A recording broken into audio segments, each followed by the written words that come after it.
Magandang araw mga kaibigan. Bigyan natin ng reaction opinion itong post, The Best ka Inday Sara. Sabi dito, parang sa palengke lang may dalang timbangan. Uh, Isinare ng post na ito ang pahayag ni Congressman Abante. Sabi niya, tinimbang ko si Sara at mabigat ang kanyang kasalanan. I don't know kung anong okasyon na nabanggit niya ito. Di ba may kanta ba yun o pelikula yung tinimbang ngunit kulang?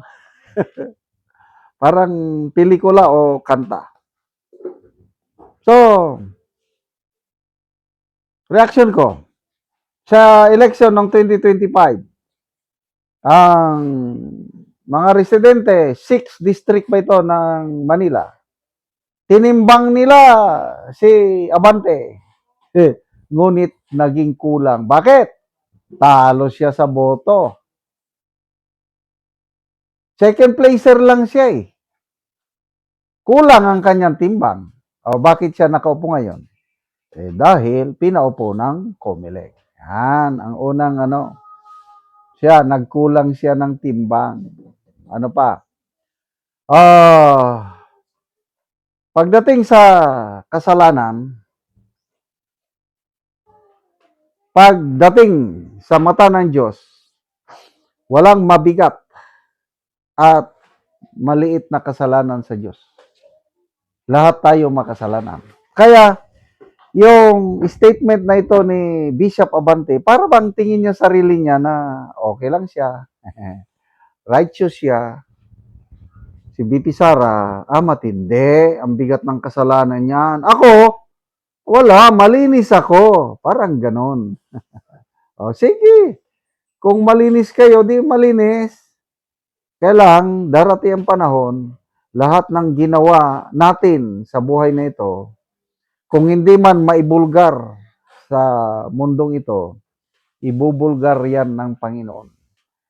Palagi ko itong ginagamit na ilustrasyon. Bawat buhay natin, merong nakatutok na CCTV camera. Kasi sa US, halos lahat ng mga bahay doon, grabing mga CCTV camera nila. Takot sila sa mga magnanakaw. Yung bahay nga ng anak ko, dami nilang CCTV camera, tad-tad. Kasi nga, parang may nag-attempt daw na magnakaw sa kanila. Subdivision na yung kanila. Kaya, magastos sa internet pala yung CCTV camera. Kaya speaking of CCTV camera, ayun, habang nasa trabaho ng aking mga anak, nakikita nilang ng palibot sa kanilang bahay. Ikuha lang sa kanilang cellphone, ganun nila. Uy, may nag-deliver ng parcel. Shopee ba, Lazada, mamonitor nila. So, ganyan din tayo sa spiritual life natin. Lahat ng ginagawa natin sa mundong ito, itong mga politiko, todo deny sila sa kanilang mga maleta. Yes, pwede silang makalusot sa court o law natin sa batas na ito. Pwede, wala. As in, ligtas na sila. Kailang balang araw, lahat tayo haharap sa hukuman ng Diyos at ipapakita ng Diyos sa atin ang bawat kasalanan, ang bawat pagsisinungaling. Akala ko nung una, yung sinungaling, okay lang yan. Parang normal yung mga sinungaling. Kaya lang, may verse sa Bible saan ba yun? Sa Revelation.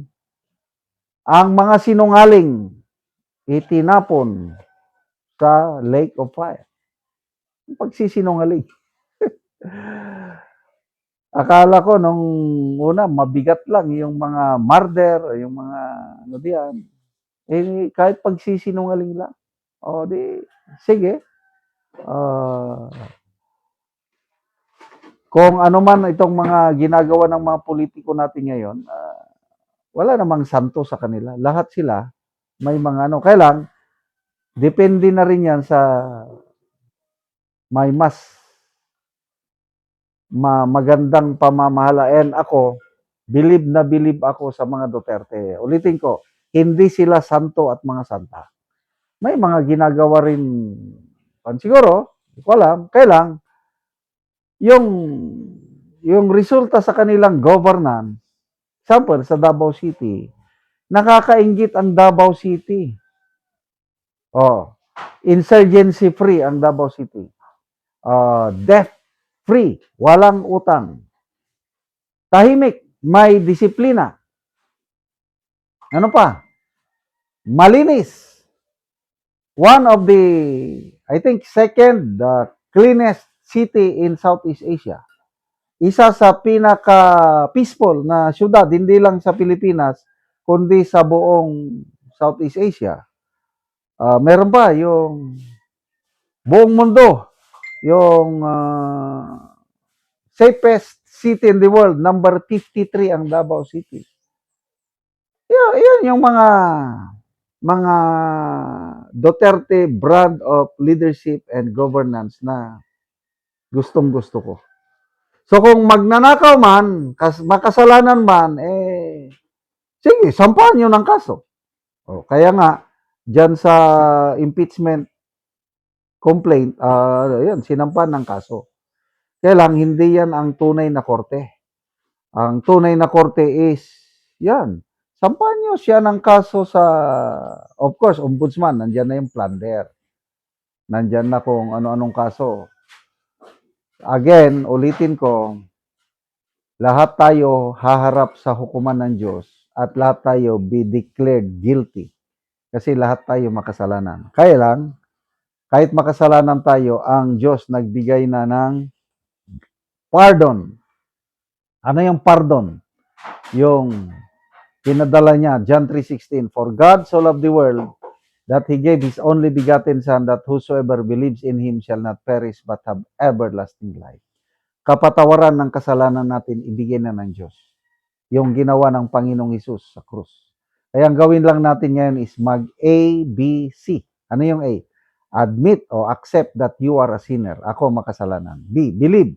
Maniwala at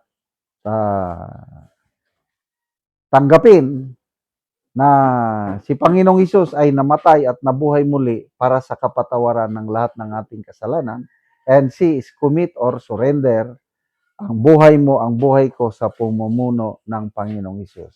And with that, yung kasalanan natin, kalimutan na ng Diyos at makabalik tayo sa kanyang kaharian. Salamat mga kaibigan sa inyong pagsubaybay sa channel na ito. Nakakatulong kayo ng malaki sa tribong Talanding ng Bukidnon dahil ang sweldo natin sa channel na ito is pantulong po sa tribo. Namimigay tayo ng libreng yero at pako para makapagpatayo sila ng mas maayos na tirahan. Panoorin nyo ang video na ito. Muna ni ang atop ni nanay sa natagaan na mo og yero. So muna ni gid ang itsura sa iyang atop nga mga dagko na gyud og buslot. Ipang sapahan og silupin makita man gani.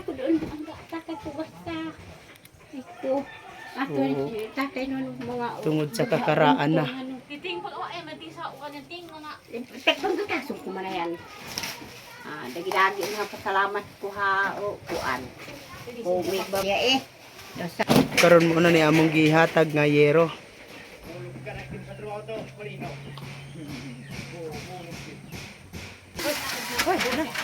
Guru, ini ya.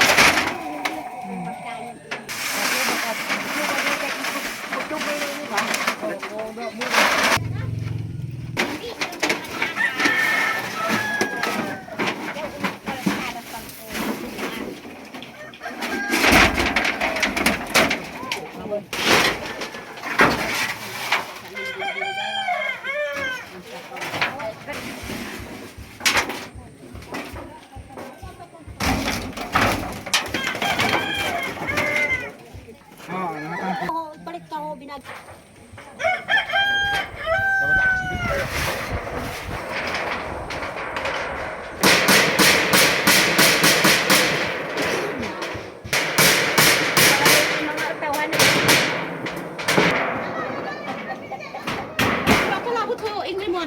Hindi ko adayon. Sinasabi ko.